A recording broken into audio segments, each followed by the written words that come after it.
Assalamualaikum warahmatullahi wabarakatuh.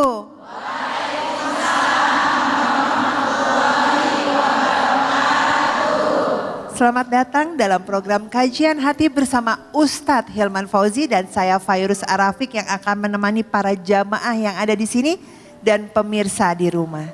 Kajian Hati dengan tema kita kali ini, Islam datang membawa rahmat agar selamat dunia akhirat. Masya Allah, tabarakallah, udah gak sabar nih kita ingin membahasnya. Silahkan Ustadz. Bismillahirrahmanirrahim. Assalamualaikum warahmatullahi wabarakatuh.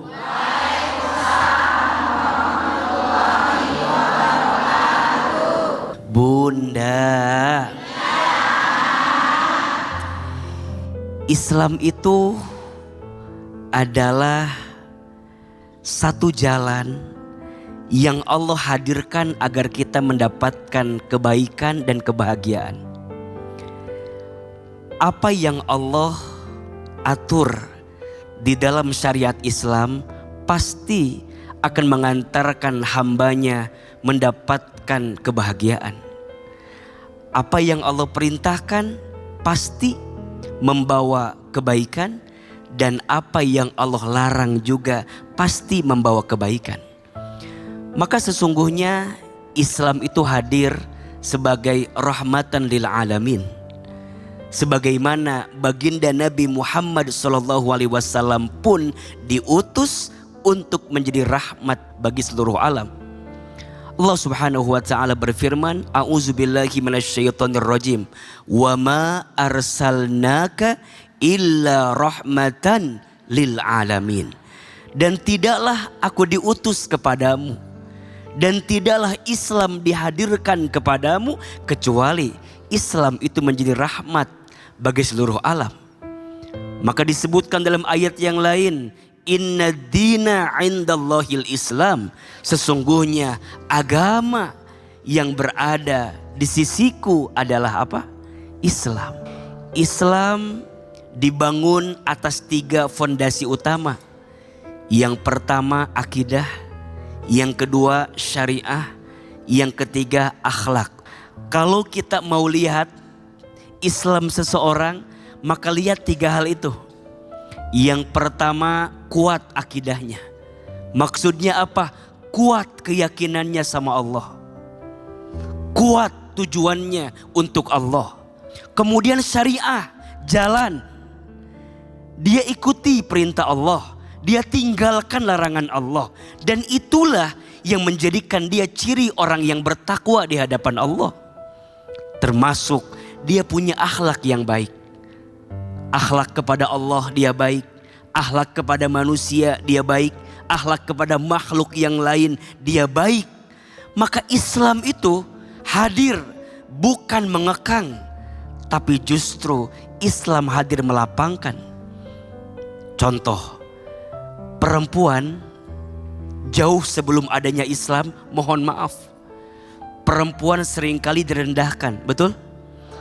Perempuan hanya dipandang sebagai pemuas nafsu semata. Tapi Masya Allah, setelah datangnya syariat Islam, justru perempuan dimuliakan oleh Islam. Bagaimana dia dijaga, bagaimana dia dilindungi, betul? Maka pertanyaannya, kalau ada di antara bunda, pemirsa Trans TV mungkin bertanya, kenapa seorang perempuan muslim harus menggunakan hijab, harus menggunakan jilbab? Hati-hati, itu bukan mengekang, tapi justru itu melindungi seorang perempuan, betul? Agar tidak terganggu, agar tidak digoda, agar tidak terjerumus pada perbuatan yang salah. Islam itu pasti mendatangkan kebaikan. Maka apapun yang dilarang pasti ada kebaikan di dalamnya. Kenapa Islam melarang riba? Karena dalam perbuatan riba ada kezolimannya. Kenapa Islam melarang berzina? Karena dari perbuatan zina akan mengantarkan kehancuran. Kenapa Islam melarang kita minum minuman khamar, minum minuman keras? Kenapa? Karena akan merusak pikiran. Disitulah kita melihat justru Islam itu memerdekakan. Islam itu bukan menghancurkan. Islam itu bukan mengekang. Tapi Islam itu melapangkan setiap kebaikan. Maka bunda sayang, pemirsa Trans TV, bersyukurlah kita menjadi seorang muslim. Dan jagalah keislaman kita. Karena yang paling berharga untuk kita adalah hidayah yang Allah berikan untuk kita. Betul? Maka sering diingatkan dalam setiap khutbah Jumat, setiap khatib pasti membaca, ya ayyuhalladzina amanu taqullaha haqqa tuqatih wa la tamutunna illa wa antum muslimun. Wahai orang-orang yang beriman, bertakwalah kamu kepada Allah dengan takwa yang sebenar-benarnya. Dan janganlah kamu meninggal, kamu mati kecuali dalam keadaan seorang muslim. Dan insya Allah kita kembali kepada Allah dalam keadaan yang terbaik. Amin ya Rabbal Alamin. Kajian hati Tenangkan Bunda. Ada yang ingin ditenangkan hatinya? Silakan tunjuk tangan. Angkat tangan boleh? Ada banyak ya, ada banyak. Tapi sabar dulu, di sini sudah ada Kak Eno Lerian bersama sang suami Mas Priam. Masya Allah, tabarakallah. Terima kasih atas kedatangannya di kajian hati. Apa kabarnya hari ini? Dan ada apa yang membuat kalian hadir di kajian hati? Apa kira-kira yang ingin dicurahkan hatinya? Kita berdua dalam keadaan sehat walafiat. Tapi kalau ngomongin apa yang pengen disampaikan banyak ya, Ay. Oh banyak ya? Jadi memang kebetulan banget bulan Juli kemarin, tanggal 30, kami baru merayakan ulang tahun pernikahan yang ke-15. Alhamdulillah. Tapi kalau misalnya kita berdua boleh bercerita mundur ke belakang, di mana ternyata kita berdua pun juga pernah mengalami masa-masa yang sangat berat sekali. Bukan hanya cuman keadaan ya, tapi justru penyesuaian dari kami berdua itu luar biasa berat sekali. Jadi memang kita berdua tuh kenalnya tuh cukup singkat Bu Ibu. Jadi bisa dibilang di bulan keempat kita menikah, bulan keempat kita berkenalan kita menikah. Jadi prosesnya memang singkat banget. Dan memang saat kita pertama kali bertemu, kebetulan saya dan juga suami itu kita sama-sama pernah gagal di pernikahan sebelumnya. Jadi kita pernah punya luka nih. Kita berdua bertemu dalam keadaan kita berdua sama-sama pernah punya luka. Saya bawa anak satu, suamiku juga bawa anak satu. Saya bawa anak laki-laki, suamiku juga bawa anak perempuan ya Ay. Waktu itu sebelum menikah dengan Mas Priam, saya itu udah sendiri sekitar 5,5 tahun. Jadi udah terbiasa mandiri, ibaratnya kayak independent woman Bu Ibu. Iya Ustadz, jadi udah biasa bekerja dari pagi ketemu pagi lagi, terus syuting dan segala macam, ngidupin anak juga. Terus satu sisi ngerasa bahwa udah cukup settle mapan sebagai seorang perempuan dan akhirnya ketemu dengan Mas Priam. Jadi memang itu ternyata jadi satu hal yang cukup berat banget kami jalani berdua. Sama-sama pernah punya luka, jadi begitu kita satu rumah sebagai suami istri, kamu itu masih punya ego masing-masing. Apalagi aku ego sebagai seorang yang pernah ngerasa mampu menjalani fungsi sebagai ibu dan juga bapak sendirian untuk anak aku gitu. Terus Mas Priam juga datang sebagai orang yang punya trauma ya Ay, punya trauma. Jadi kami berdua tuh sama-sama tidak saling percaya justru di awal-awal pernikahan tuh, berat banget di awal-awal pernikahan.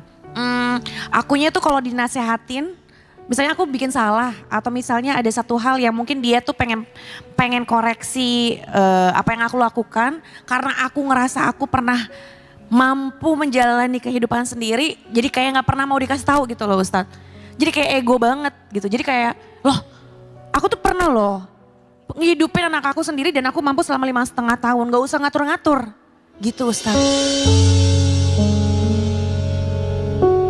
Di awal-awal pernikahan selain memang akunya nggak bisa diatur, suamiku juga temperamental banget. aku ngerasa banyak ada trauma yang akhirnya bikin suamiku jadi nggak percaya ya kan? Ya. Ya intinya di awal pernikahan kita memang struggle sekali gitu ya buat kami berdua karena kita sama-sama membawa karakter lah masing-masing, membawa luka dan kita juga pernah gagal sebelumnya dan kita juga punya karakter masing-masing yang mana karakter itu keras dua-duanya sampai akhirnya pada suatu ketika kita di pernikahan kita yang ke 4 bulan ya. 4 bulan kita tuh diberikanlah Eno hamil waktu itu.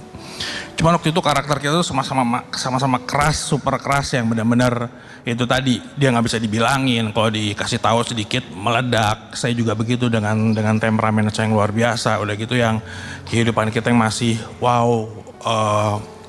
nggak teratur. Pada saat itu ada satu kejadian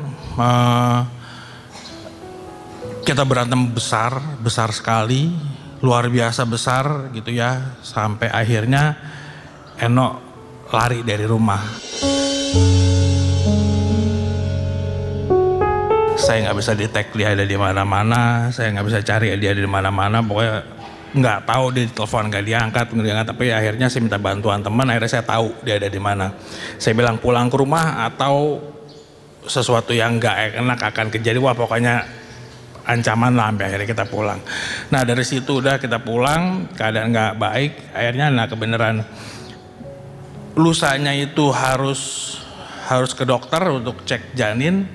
Akhirnya kita pergi ke sana dan begitu dilihat janinnya ternyata janinnya nggak berkembang. Padahal sebelumnya itu nggak baik-baik kayak padahal tuh si janin itu benar-benar yang saya tunggu, yang benar-benar waduh, yang saya impiin lah istilahnya, karena kemudian waktu itu saya pengen banget punya anak laki-laki dan udah dilihat laki-laki ya, kelihatannya udah gitu, tiba-tiba nggak berkembang, akhirnya sudah dikeluarin. Nah dari situ saya tuh udah mulai berpikir, udah mulai ngerasa karena dari perjalanan kehidupan saya berkarir gitu ya, saya mulai sesuatu tuh saya ngerasa ada sesuatu yang diambil dari saya. Akhirnya pas si janin itu nggak ada, itu luar biasa buat saya terpukulnya. Begitupun juga Eno, sampai akhirnya saya bilang sama Eno, kayaknya kita mesti berbenah deh, memperbaiki kita deh, kayaknya ini udah ada satu teguran, petunjuk yang luar biasa. Udah diingetinnya sih, udah dicolek bener-bener nih, karena mulai dari persoalan ekonomi kita sampai akhirnya Eno kita diambil janinnya tuh bener-bener, sampai akhirnya ya udah deh saya mulai belajar gitu ya. Ya itu saya mulai, ya untungnya tuh satu yang saya paling ingat, yang saya paling ingat pada saat itu adalah ibu saya bilang sebelum dia meninggal, Priam, sholat ya, dia bilang gitu. Karena satu message itu yang ibu saya bilang, itu akhirnya saya belajar sholat waktu itu. Saya belajar lagi yang namanya baca Al-Fatihah.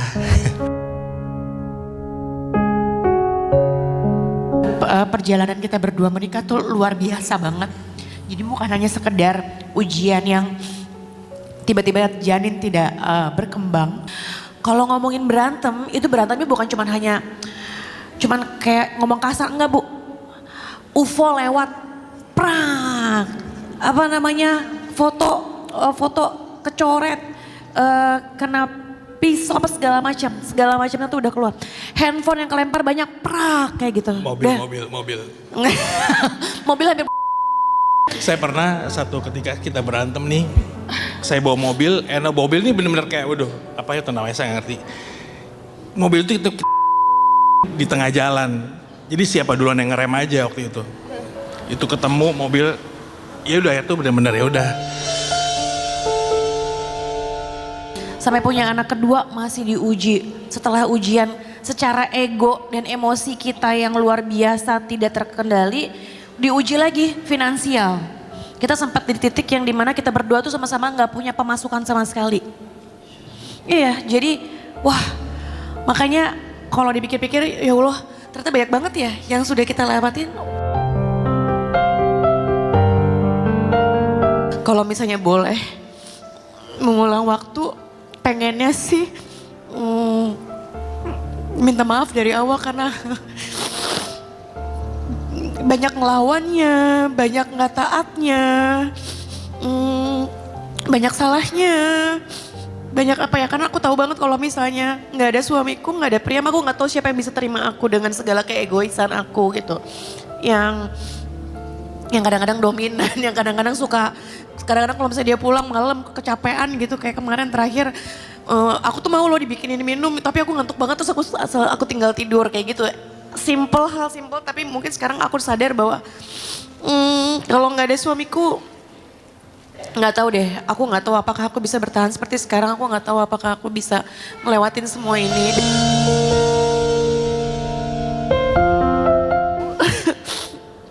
Terima kasih Ayah, semoga sehat terus, panjang umur. Amin, amin. Karena kita masih sama-sama banyak impian yang pengen dilakuin. Terus apa ya, selalu jadi imam yang baik buat anak-anak juga sama Amin, aku. insyaallah.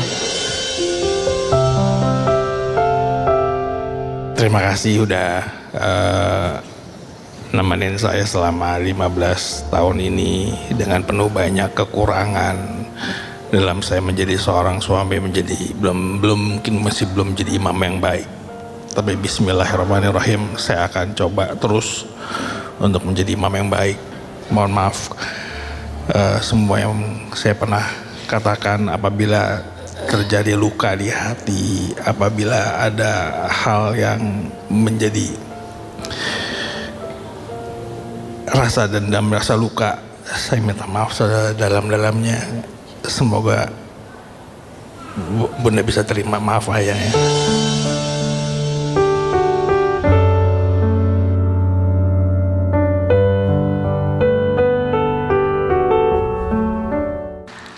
Mungkin sekarang kira-kira apa yang ingin dikuatkan sama Ahilman? Ada pertanyaan yang bisa kita bahas sama-sama barangkali. Dari Mas Priam dulu, kemudian nanti Mbak Eno, silahkan. Bahwa istri itu adalah surganya tuh adalah di suami, tapi kuncinya ada di istri. Nah itu tuh saya lagi masih pengen, itu seperti apa sih Ustaz sebenarnya? Mungkin biar Eno juga kita bisa sama dengar dan belajar ya mengenai itu ya. Karena kita punya kunci, ya karena ternyata kunci juga di kamu gitu kan. Tapi surganya ada di aku nih. Katanya seorang istri yang sering menyelamatkan kondisi macam-macam ya, maksudnya menyelamatkan kondisi rumah tangga, itu katanya malah jadi penghambat rezeki. Kadang ada suami yang di atas kondisinya, kadang istri yang bergantian kondisinya di atas. Sedangkan itu kan kita sama-sama harus saling berpegangan, saling berbagi juga. Tapi kenapa ada istilah kalau misalnya istri selalu atau sering menyelamatkan keadaan rumah tangga malah justru jadi penghambat rezeki. Itu gimana Ustadz itu sih?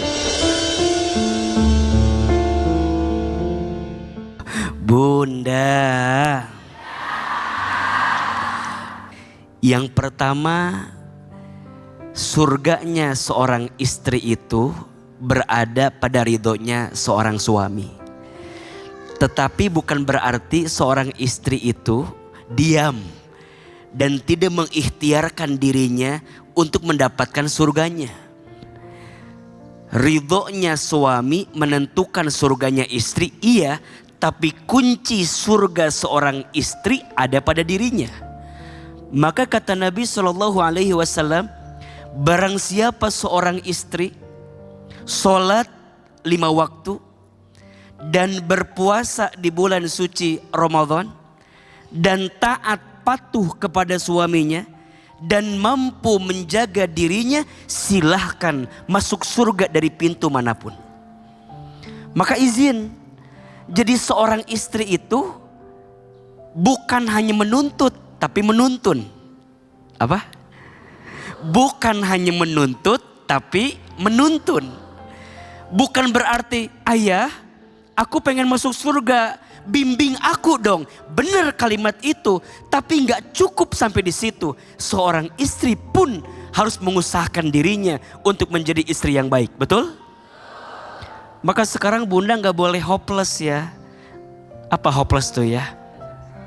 Nggak boleh putus asa, nggak boleh putus harapan. Kan sukanya ada yang bilang gini, gimana aku mau masuk surga? Lihat suami aku nggak jelas begitu, Gimana kan gitu ya? Kadang sering begitu kan? Gimana mau masuk surga? Suami aku aja nggak jelas, agamanya nggak bener misalnya gitu. Shh, bunda sayang, jangan menyalahkan suamimu saat engkau tidak bisa berbuat baik dalam rumah tanggamu. Justru bunda punya kesempatan menjadi istri yang baik ketika bunda diuji dengan suami yang tidak baik. Kalau bunda jadi istri yang baik karena suaminya baik, biasa nggak? Biasa. Tapi yang luar biasa, bunda masih bisa jadi istri yang baik walaupun bunda punya suami yang tidak baik. Itu baru luar biasa. Maka untuk menjadi istri penghuni surga, bukan semata-mata harus punya suami yang baik, tapi harus jadi istri yang baik. Bunda tahu istrinya Fir'aun? Kenal?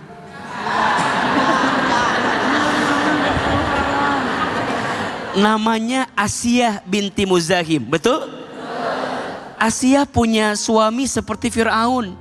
Jahatnya, zolimnya, buruknya. Tapi Asiyah menjadi perempuan yang dijanjikan masuk surga.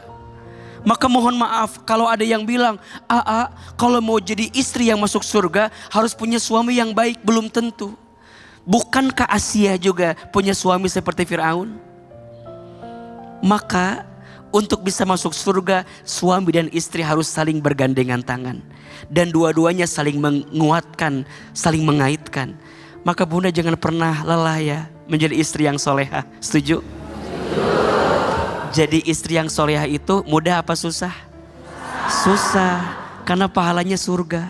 Maka iman dan ilmu jadi kekuatan yang harus terus dihadirkan. Setuju? Poin yang kedua, Mbak Eno bertanya, apakah seorang istri yang sering membantu ekonomi keluarganya justru menghambat rezeki suaminya? Tidak. Justru rumah tangga itu saling, bukan saing. Maka nanti seorang istri boleh nggak bekerja? Boleh. Kata siapa?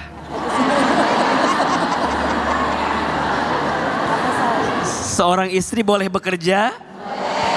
Boleh dengan catatan. Yang pertama, istri boleh bekerja ketika sudah mendapatkan ridho dan izin suaminya. Betul?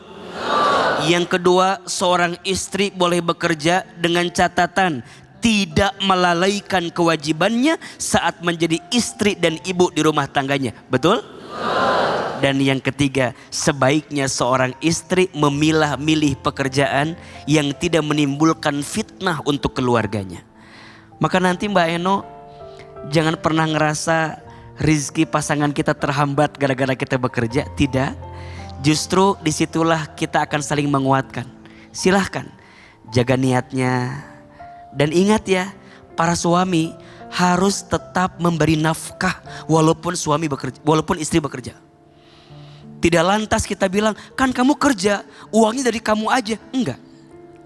Seorang suami tetap punya kewajiban untuk memberi nafkah.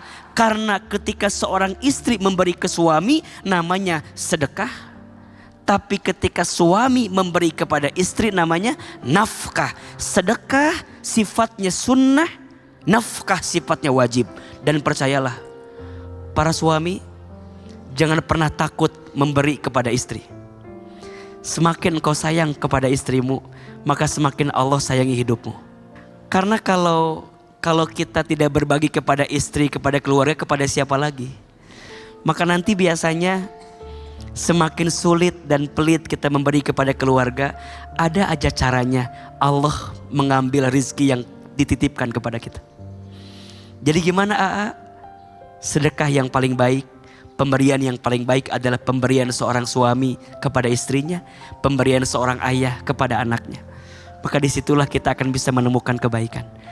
Dan nanti di rumah tangga itu harus saling menjaga, harus saling menghargai. Dan ingat, istri, bunda sayang, walaupun bunda punya penghasilan, tidak boleh merendahkan suami.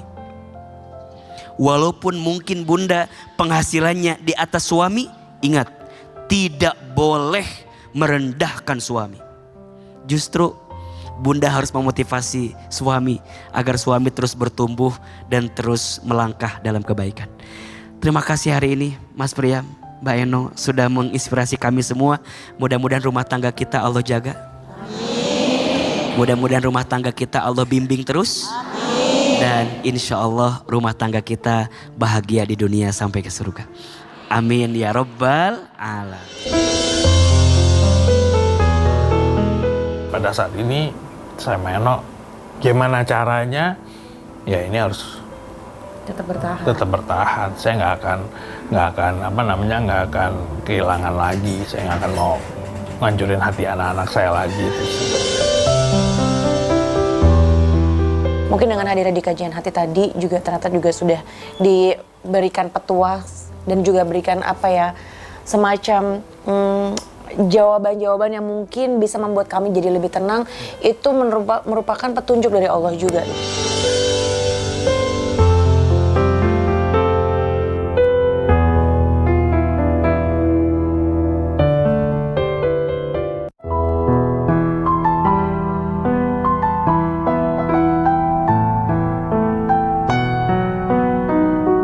Kajian hati. Angkat. Bunda. Ada yang ingin ditenangkan hatinya? Silakan. Ada banyak, tapi boleh kita kasih kesempatan, silakan Mbak. Assalamualaikum Ustadz, Teh. Waalaikumsalam warahmatullahi wabarakatuh. Perkenalkan, saya Mayang dari Kota Bau-Bau, Sulawesi Tenggara. Saya adalah seorang ibu yang saat ini sedang terpisah dengan anak saya. Saya menikah pada tahun 2024. Kala itu umur saya 23 tahun dan suami 35 tahun Ustadz. Pernikahan kami melalui perjodohan. Saya menerima perjodohan tersebut karena percaya bahwa orang tua dan keluarga suami telah mengenal latar belakang masing-masing Ustadz. Saya menginginkan dalam pernikahan saya itu rumah tangga yang tenang, saling menyayangi dan sebagai tempat pulang Ustadz. Namun pada awal pernikahan itu saya merasakan banyaknya kejanggalan Ustadz. Kami yang seharusnya menjadi pasangan suami istri yang dekat, tetapi saya merasa sangat jauh dengan suami saya Ustadz. Dari komunikasi kami yang minim, dan juga hubungan kami sebagai suami istri tidak sebagaimana mestinya dengan pasangan-pasangan pada umumnya Ustadz. Puncaknya pada Februari 2026 kemarin, saya menghadiri acara konser atas izin suami saya. Namun ketika saya pulang ke rumah, suami dan anak saya tidak berada di rumah Ustadz. Saya tidak dapat menghubungi suami saya dan juga saya telah melaporkan ini kepada keluarganya, tapi saya tidak mendapatkan jawabannya. Kemudian pada tanggal 3 Maret 2026 saya mendapatkan pesan dari suami saya yang isinya dia mentalak satu saya Ustaz. Dan juga pada waktu yang bersamaan dia mengajak saya pulang ke kampung kami bersama-sama. Namun setibanya saya di kapal Ustaz, saya tidak menemukan mereka. Saya merasa dijebak Ustaz. Sesampainya saya di bau-bau, orang tua saya menangis melihat keadaan saya, Ustaz. Maksud keluarga saya, jikalau memang mereka ingin berpisah dengan saya, maka pulangkanlah saya baik-baik sebagaimana dia mengambil saya dari orang tua saya, Ustaz.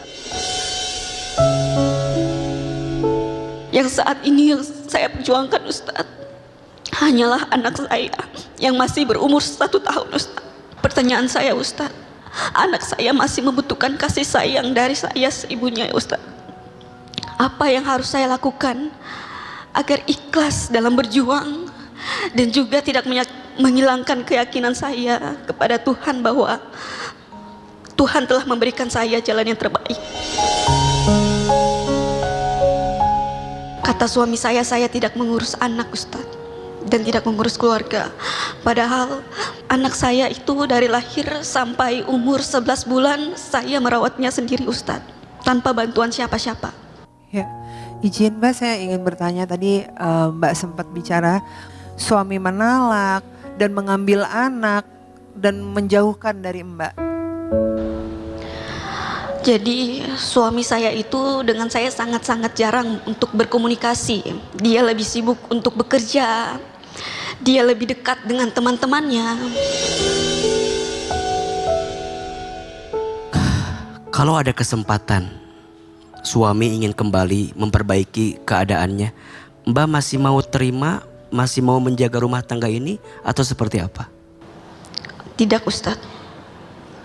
Karena saya mendapatkan banyak hal-hal yang di luar nalar saya, Ustadz.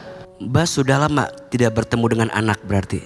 Sudah, Ustadz. Dan sekarang yang Mbak perjuangkan tuh anak itu? Iya, betul. Taka, anak ibu saya, tunggu ibu ya sayang. Saat ini ibu sedang berjuang untuk bertemu kamu kembali, sayang.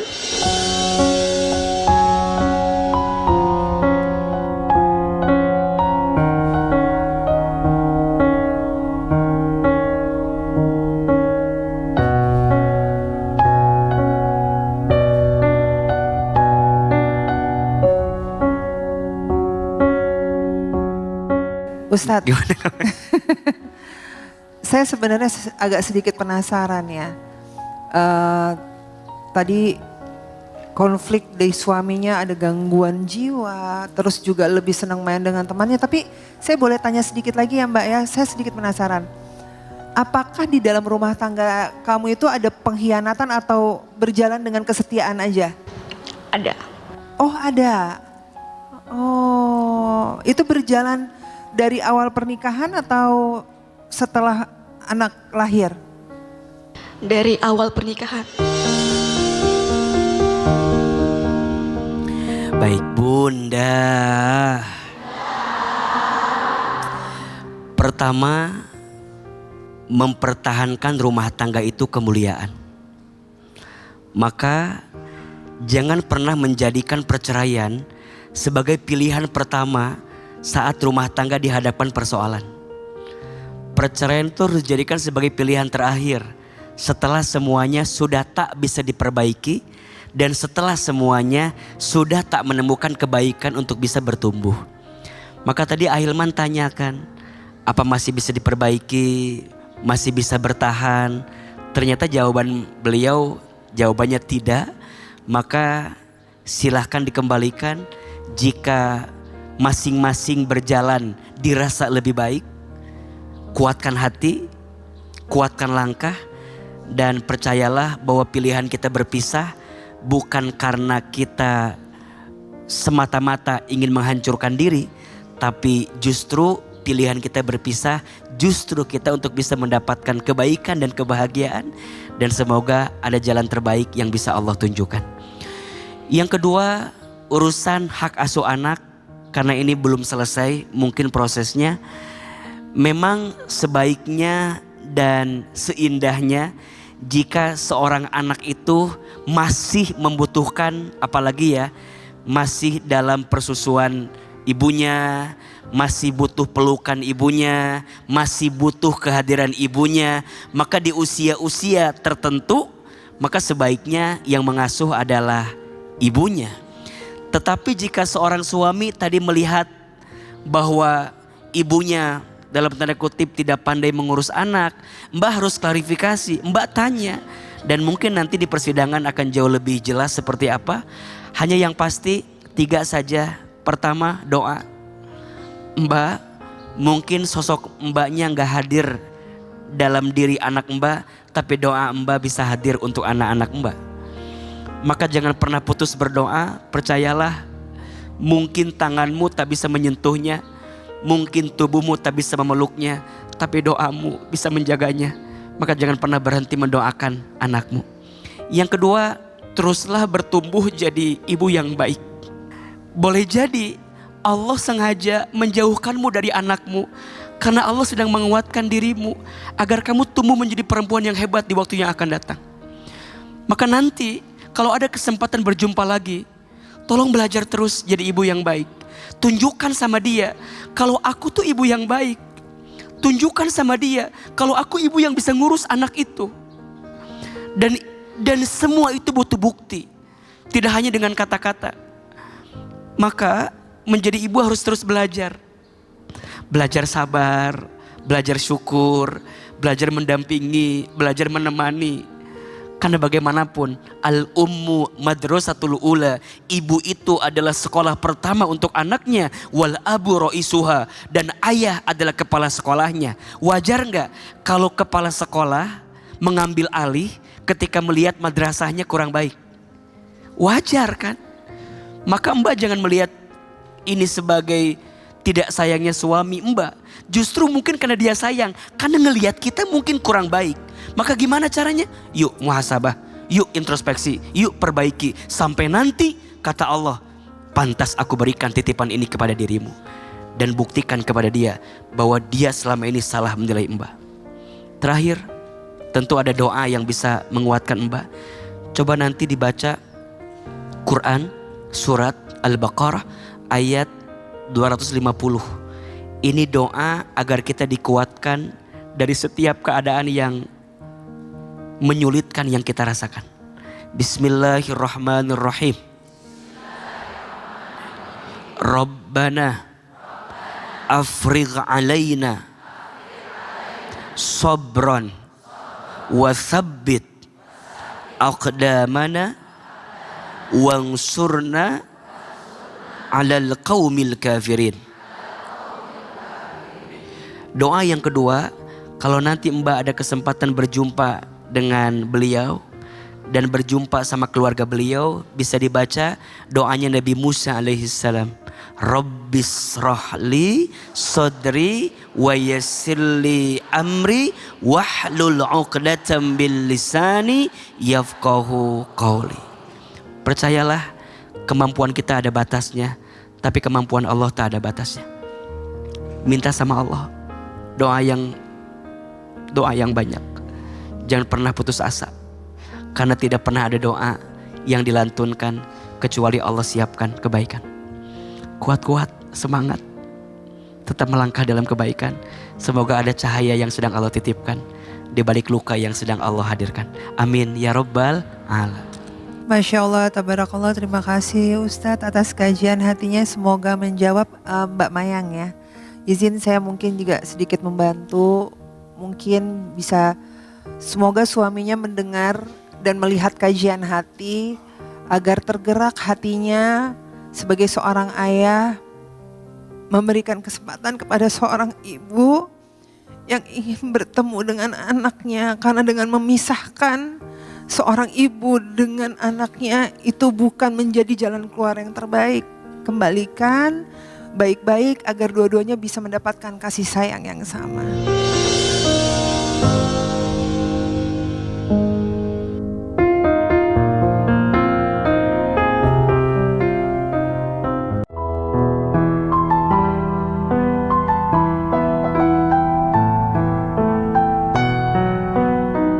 Kajian hati, tenangkan hati. Bunda, ada yang ingin ditenangkan hatinya?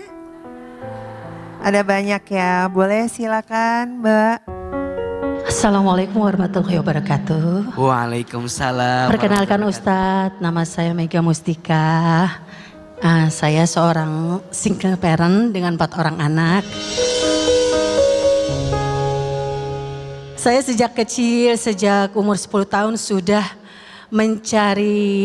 bekerja mencari uang sendiri untuk meringankan orang tua. Karena keluarga saya banyak Ustadz, saudara saya 11 orang. Dari panggung ke panggung saya menyanyi dan memenuhi kebutuhan saya sendiri. Namun di usia saya yang ke-15 tahun, orang tua saya berhenti bekerja. Dan saya menjadi tulang punggung keluarga dari 11 bersaudara. Di usia 15 tahun saya bertemu dengan almarhum mantan suami saya. Lalu saya memutuskan untuk menikah. Dan pernikahan kami tidak direstui oleh orang tua. Karena di saat itu saya masih umur 16 tahun. Dan juga masih tulang punggung keluarga dan sedang berkarir. Kemudian saya tidak mendengarkan nasihat orang tua, tidak patuh dengan orang tua. Tetap saya menikah tanpa restu orang tua saya. Yang pertama saya menikah syiriah, Ustadz. Hubungan saya dengan orang tua berjalan dengan tidak baik, Ustadz, tidak baik. Dan pada akhirnya sampai saya hamil anak pertama, tetap saya tidak bisa bertemu orang tua saya. Sampai saya hamil besar dan saya melahirkan ketika umur anak saya 1 tahun, baru orang tua saya mulai lunak hatinya, terutama almarhumah mama saya. Dan disitulah kami mulai berhubungan baik kembali sama orang tua. Dan dengan berjalannya rumah tangga saya 10 tahun, akhirnya saya berpisah dengan almarhum mantan suami dengan mempunyai 2 anak. Dan ketika itu saya juga sama dengan Mbak Mayang ya, pernah dilarang untuk bertemu anak. Sampai beliau menikah lagi dan 2 tahun kemudian saya menikah untuk yang kedua kalinya. Setelah itu alhamdulillah pelan-pelan mantan suami pertama saya luluh dan saya diizinkan untuk ketemu dengan anak-anak. Ya sebenarnya berat ya ayah, malu sebenarnya karena sudah gagal 2 kali ya ayah rumah tangga gitu sebenarnya. Saya mencari nafkah sendiri ya ayah, dari sebagai ibu juga, bapak juga.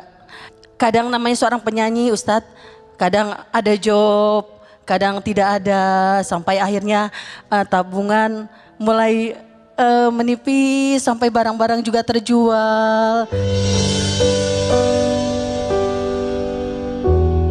Nah di saat itu saya kadang saya nggak mau Ustadz menunjukkan ke anak beban saya, kesedihan saya pikul sendiri. Walaupun apapun saya nggak mau anak saya melihat saya menangis gitu. Saya tetap di depan anak saya selalu tersenyum kuat.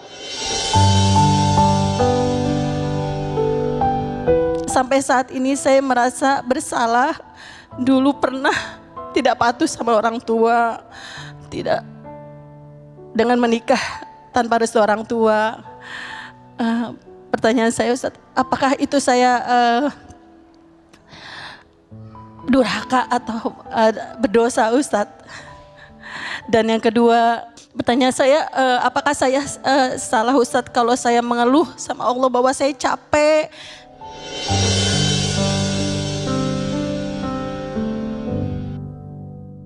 Kalau anak-anak nonton, Ya, yang udah besar itu, ya. mau bilang apa Mbak Mega sama mereka? Ya, buat anak-anakku, mohon maaf kalau mama belum bisa menjadi ibu yang terbaik, tapi mama berusaha untuk menjadi ibu yang terbaik buat kalian semua. Bunda.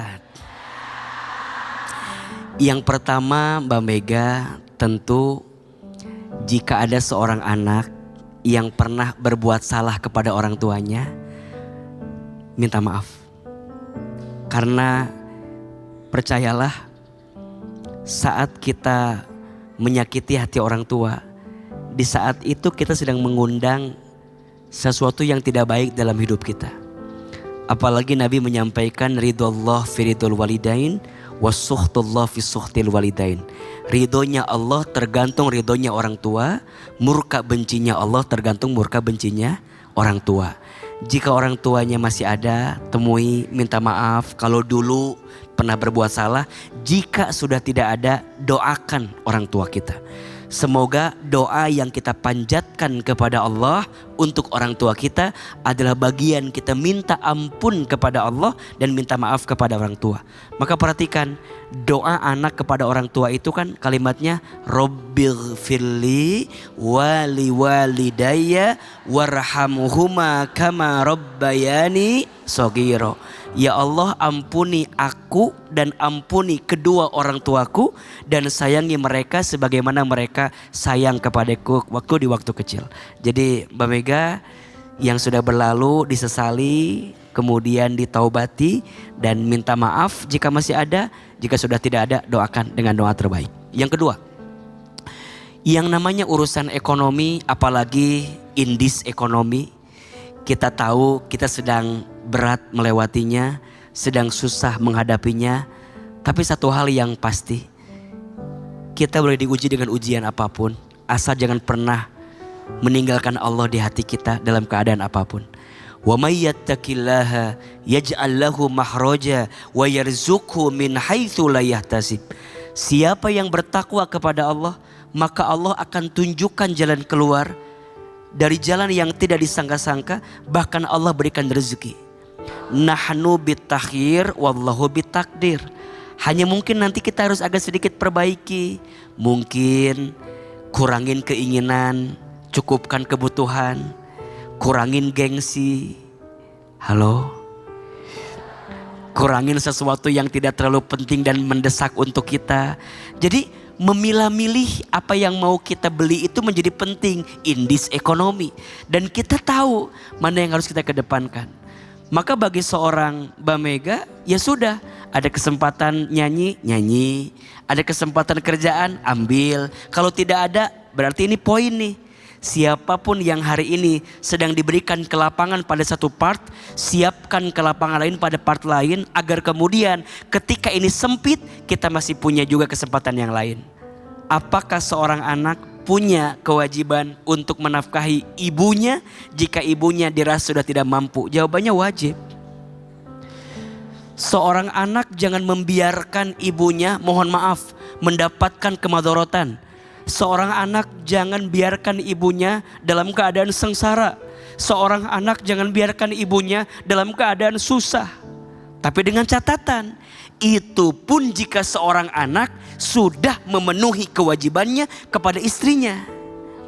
Maka rumah tangga harus menjadi yang utama, tapi bukan berarti ibunya yang susah dibiarkan. Bagaimana caranya? Ngobrol sama pasangan. Aku punya ibu, ibuku udah gak kerja, ibuku udah sulit. Boleh gak sebagian nafkah yang aku berikan kepadamu, aku ambil sedikit untuk mencukupi ibuku? Boleh gak begitu? Itu yang terbaik. Maka pada akhirnya keluarga itu tentang ngobrol semuanya. Maka rumah tangga bukan hanya menyatukan dua aku, tapi menyatukan dua keluarga yang saling mengerti, saling memahami. Dan hati-hati ya, sekarang sering banyak pertanyaan, mana yang harus didahulukan, ibuku atau istriku? Itu pertanyaan ditanya terus. Itu dua orang yang tak bisa diperbandingkan. Dua-duanya adalah pintu keberkahan. Tetapi nanti kita harus tahu prioritas. Memberi kepada istri kewajiban, memberi kepada ibu kebaikan. Bukan dibanding-bandingkan. Berarti bagaimana? Penuhi kewajibanmu agar kemudian nanti Allah berikan keberkahan pada kebaikanmu. Terutama ini pada bab anak laki-laki barangkali. Anak laki-laki bukan semata-mata karena dia milik ibunya, kemudian dia beri ibunya, dia telantarkan istrinya. Jangan. Dia harus tahu prioritas. Maka Mbak Mega, sebagai seorang ibu, minta juga jangan. Tapi masa iya seorang anak menelantarkan ibunya? Seorang ibu nuntut juga jangan. Tapi masa iya seorang anak membiarkan ibunya di usia senjanya harus masih capek dan lelah mencari nafkah untuk dirinya. Mudah-mudahan ini belajar untuk kita semua. Agar terus berbenah. Yang hari ini sedang dikasih kesempatan bekerja, ayo nabung. Ya, kalau AA, saya punya rumus namanya 10, 20, 30, 40. 10% gunakan untuk dana sosial. Zakat, infak, sodakoh, berbagi kepada orang lain. 20% buat nabung. 30% buat investasi. Nyiapin sesuatu di waktu yang akan datang. 40% buat kebutuhan. Agar nanti saat kita lagi paceklik, lagi jatuh, kita masih punya kesempatan untuk bisa berdaya dan untuk tumbuh dalam kebaikan. Amin ya Rabbal Alamin. Buat papa, mami, jika dulu Mega pernah tidak patuh, tidak nurut, dan belum menjadi anak yang baik, Mega mohon maaf dan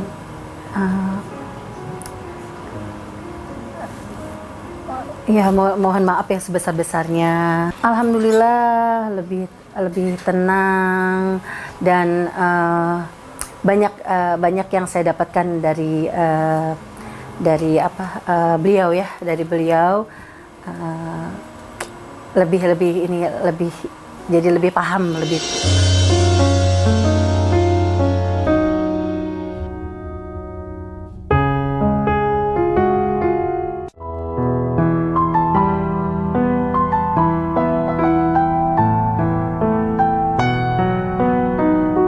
Kajian hati.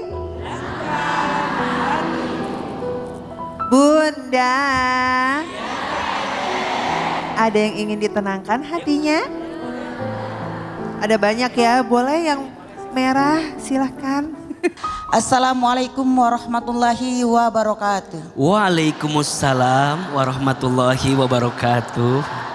Saya mewakili kelompok saya dari Majelis Taklim Istiqomah Muratara Sumatera Selatan. Sumatera Selatan. Gimana Ibu? Begini Ustaz, ini jadi saya punya keluarga itu ada yang keterbelakangan mental. Pada suatu ketika kami bawa pergi ke umroh. Nah ada banyak tetangga yang berkicau bahwa umroh anak yang Tetangga berkicau? Ya berkicau seperti burung Udah Ustaz. kayak burung kayak ya burung Ustaz, lah. Kepo lah boleh dikatakan. Mencibir. Ya. Iya. Kalau kicau itu kalau kicau mania itu Ya. namanya ya. Jadi Terus? gini Pak Ustadz maksud saya. Jadi pada suatu ketika kita bawa umroh. Tetangga bilang bahwa umroh orang yang keterbelakangan mental itu nggak sah. Setahu saya yang nggak sah beribadah itu orang. Kebetulan ponakan saya nggak bisa ngaji, bisa baca, Oh, bisa Masya Allah. gitu. Tapi kan nggak seperti orang-orang yang IQ-nya pintar kan. Dia kan punya keterbatasan tersendiri. Jadi maksud saya itu gini Ustadz. Gimana caranya menghadapi orang-orang yang selalu kepo urusan kita. Dan bagaimana caranya memberi kesabaran pada keluarga kami. Jadi ada yang suka kepo gitu ada? Banyak banget. Ingat loh Sebentar, Ustaz. biar ibunya enak ya. Coba ibu mau bilang apa sama yang suka kepo itu? Ibu-ibu jangan suka kepo dengan urusan orang lain. Lebih baik urusan diri kamu sendiri dan keluargamu.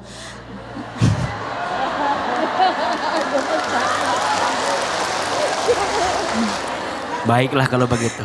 Jadi gimana caranya ngadepin? Ya, ngadapinnya biar kita diberi kesabaran yang luas seluas samudra. Iya, betul, betul.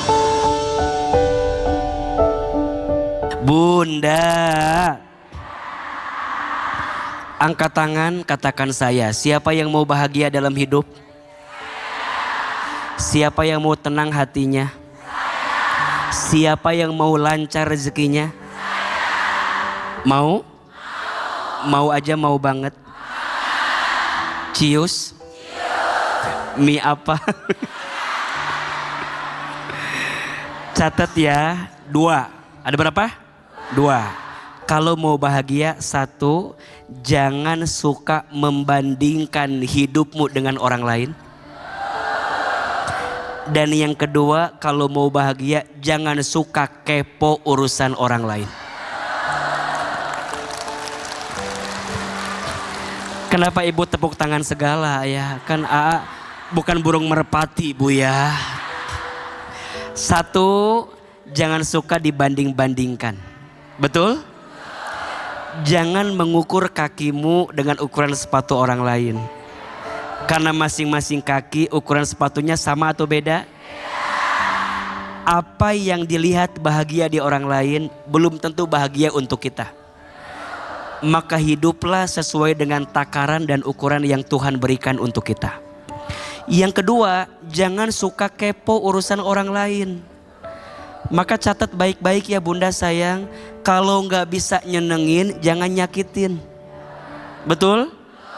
Ini mah nyenengin, enggak nyakitin. Ada yang begitu? Di sini ada orangnya.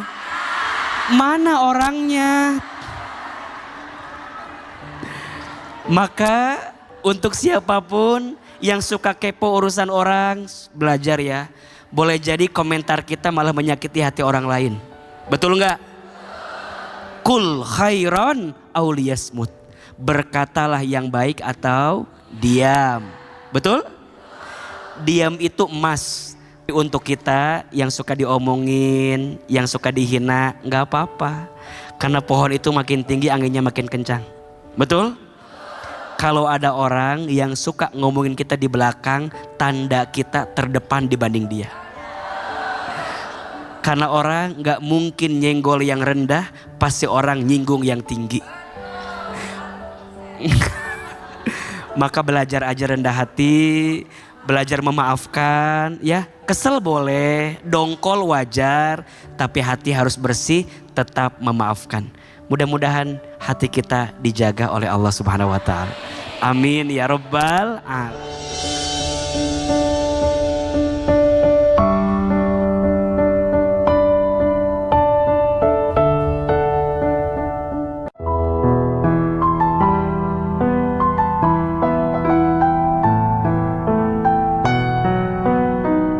Kajian hati. Tenangkan hati. Dan sekarang setelah kita menenangkan hati para jamaah yang ada di sini, saatnya kita memberikan kesempatan menenangkan hati jamaah yang ada di DM media sosialnya Kajian Hati nih Ustadz. Kita kasih kesempatan ya. Sudah ada di handphone saya Ustadz, ada banyak nih Ustadz. Semuanya apa satu aja Ustadz? Oh satu aja ya Ustadz, kasihan ntar Ustadz capek. Satu nih kita bacain dari @lastri_astusi. Ustadz saya mau tanya, kadang kalau lagi sholat kan suka lupa rokaat. Nah saya bingung baiknya gimana? Harus dilanjutin sesuai keyakinan atau diulang sholatnya dari awal? Makasih ya A. Bunda. Pertama, kalau ragu atau lupanya baru selesai dari salam, jadi jedanya pendek. Assalamualaikum, assalamualaikum, ternyata lupa. 1 rakaat lagi. Maka kata para ulama bangkit lagi tanpa takbiratul ihram, tambahin 1 rakaat lagi. Nanti sebelum salam tutup dengan sujud sahwi. Jelas? Oke. Yang kedua, kalau lupanya udah lama. Udah salam, Bunda ngopi dulu, ngobrol dulu. Tiba-tiba Bunda teh inget, kayaknya tadi kurang deh rokaatnya. Maka kata para ulama, sholat yang tadi batal, kemudian Bunda ulangi lagi sholat dari awal sempurna seperti biasa. Kalau seandainya nih, kalau sholatnya itu lupanya tuh pas misalkan rokaat kedua, ini udah ke satu, kedua apa udah ketiga ya? Gitu tuh gimana Ustaz belum salam? Iya, maka sebagian ulama menyebutkan lebih baik lebih daripada kurang. Oh, tambahin Maka ya Ustaz ya? keyakinan di hatinya kudu kuat. Makanya pas lagi sholat jangan ngitung kancing. Nanti rokaatnya tergantung kancing. Maksudnya apa? Dalam sholat niatnya kudu khusyuk, betul?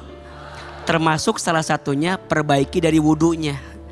Karena wudu yang tidak baik itu akan mempengaruhi terhadap sholat yang kurang khusyuk.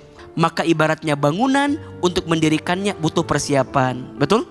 Butuh sesuatu yang kita hadirkan. Maka ini pelajaran yang sangat bagus agar melibatkan dan menghadirkan hati ketika sholat. Agar sholat tidak hanya sekedar fisik tapi hatinya juga ikut sholat. Dan tidak ada yang salah dengan jumlah rokaat yang kita hadirkan. Insya Allah. A'udzubillahi minasyaitonirrajim. Bismillahirrahmanirrahim. Alhamdulillahi rabbil alamin. Allahumma salli ala sayyidina Muhammadin wa ala alihi wa sahbihi ajmain. Ya Allah, ya Rahman, ya Rahim. Duhai Allah yang maha pengasih lagi maha penyayang. Ya Allah, sayangilah kami semua dengan rahmat-Mu. Cintailah kami semua dengan kasih sayang-Mu. Dan jika di antara kami ada yang punya hajat, mudahkan segerakan hajatnya. Berkahilah bangsa kami Indonesia ya Allah. Terima kasih untuk anugerah kemerdekaan yang Kau berikan kepada kami. Jadikanlah negeri kami baldatun thayyibatun wa rabbun ghafur. Berkahilah para pemimpin kami. Berkahilah semua yang Kau amanahkan kepada kami. Rabbana atina fid dunya hasanah wa fil akhirati hasanah wa qina azabannar. Ya Allah, bahagiakan kami di dunia, bahagiakan kami di akhirat.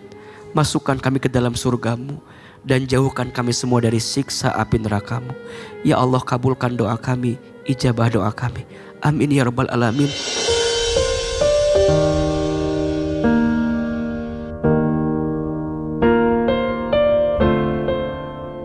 Dan kami turunkan kitab Al-Quran kepadamu untuk menjelaskan segala sesuatu sebagai petunjuk serta rahmat dan kabar bahagia bagi orang yang berserah diri.